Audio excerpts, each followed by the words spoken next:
Good afternoon. This is Dr. McDaniel. I'm a board-certified obstetrician-gynecologist in New York City, and I'm bringing to you all things health-related for women. Thank you for joining me today at GYN Corner. Let's see, today I'm speaking on Theca Fibroma. They're really tumors, but we list them under neoplasms or ovarian cyst. So, as I mentioned previously, I have several previous presentations on ovarian cystic changes. We divvy them into three big groups. Actually, it's four big groups. The first one are normal cystic changes, or functional ovarian cysts that are normal, and then the non-functional, the abnormal ovarian cyst. The first one being epithelial cell, the second being germ cell, and the third being sex cord stromal. So today I'm speaking on Theca fibromas, which are sex cord stromal ovarian cyst or tumors. And we call tumors are hard, firm, solid lumps of tissue, whereas cysts are pockets or pooches of liquid.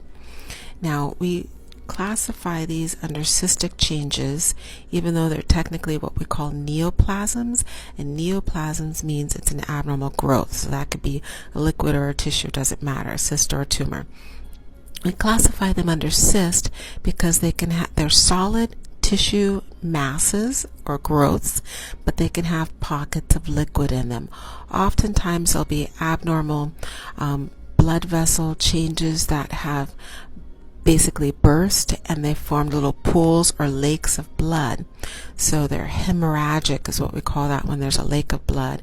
Hemorrhagic areas, which is still liquid, in a solid tissue mass. Now, the ovarian Theca fibromas are fairly rare. They're less than 5% of ovarian neoplasms or growths, and they are usually seen in women who have already gone through menopause. So we call that post-menopausal women. So women in their late 50s to early 60s. Very rarely will someone who hasn't gone through menopause have a Theca fibroma tumor or cyst. They are predominantly benign, so less than 5% of them will be cancerous or malignant. And we call them Theca fibromas because they are representing two different types of tissue, imitating two different types of tissues in the ovary. So the background structural tissue, which we call the stromal part, and that's the Theca part. That's the fibroma part. It mimics collagen or proteinaceous type of firm, hard, solid growth. And the Theca part is the sex cord portion. Those mimic types of, very, very early ovarian follicles or eggs, the surrounding cells around the follicles or eggs, which are Theca cells. So you have this ovarian cyst that's in the sex cord stromal category because it represents both of those, the egg development and the background tissue development.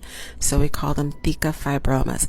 Theca fibromas are always hard, firm lumps of hard mass of tissue, and they completely replace the normal ovary.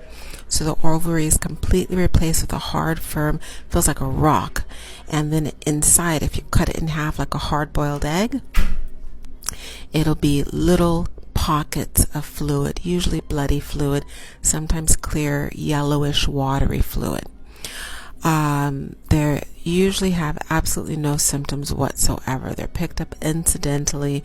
Pretty much every single time they're discovered, they're picked up incidentally on the routine annual or women's exam. When we do the physical exam portion of the pelvis, we feel, instead of soft, normal ovarian tissue changes, we'll feel a hard rock. Of course, that's not normal.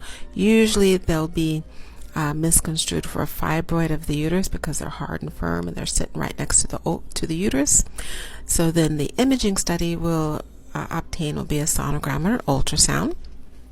And the ultrasound, same as the sonograms we use when we're looking at the pregnant women, at the babies, we'll see that it's not, usually it'll be obvious that's not connected to the uterus.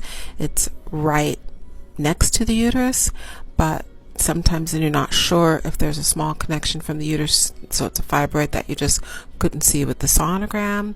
But you usually will not see any obvious ovarian tissue. You'll see that firm, solid, hard tissue with the little pockets of liquid. And then a more definitive study will be a CT or an MRI.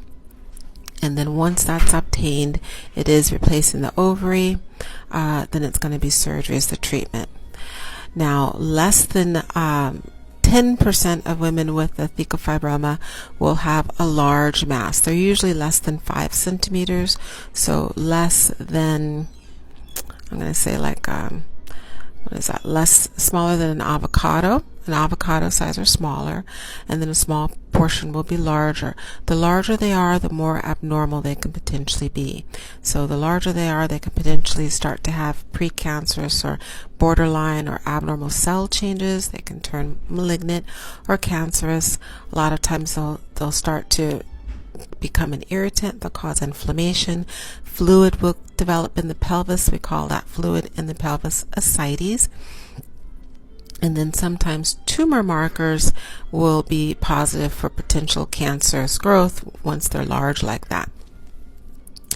Less than 10% of them are on both ovaries, or will be eventually seen on the other ovary. So we call that bilateral because it's both sides. So less than 10% of them are on both ovaries, or bilateral.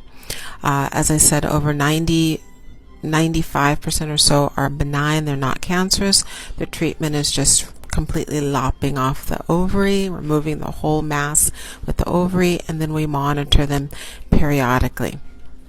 So I hope that's been helpful information on a fairly rare ovarian neoplasm or abnormal growth, which we call a cyst because it has pockets of liquid in it, and that's the Theca Fibroma. Thank you for joining me today at GYN Corner. That should end, I think that's going to end the ovarian cyst series that I've been providing. And please, if you're following me on Facebook, please hit the follow button and hit the like button. Let me know that you enjoy the presentations, and you'll also get a heads up on what's being presented and when. And if you're following me on the YouTube GYN Corner, please hit the subscribe button. And same story, you get a heads up. It lets me know that people enjoy what I'm presenting. Please place comments, place questions, place suggestions or ideas for content. And we also have the podcast, GYN Corner, on all of the major platforms. Place reviews on the podcast. That's what lets people know that you enjoy the corner and encourages other women and men alike to follow the corner. And I hope everyone has a great rest of the day. I'll be back at the next presentation. Bye.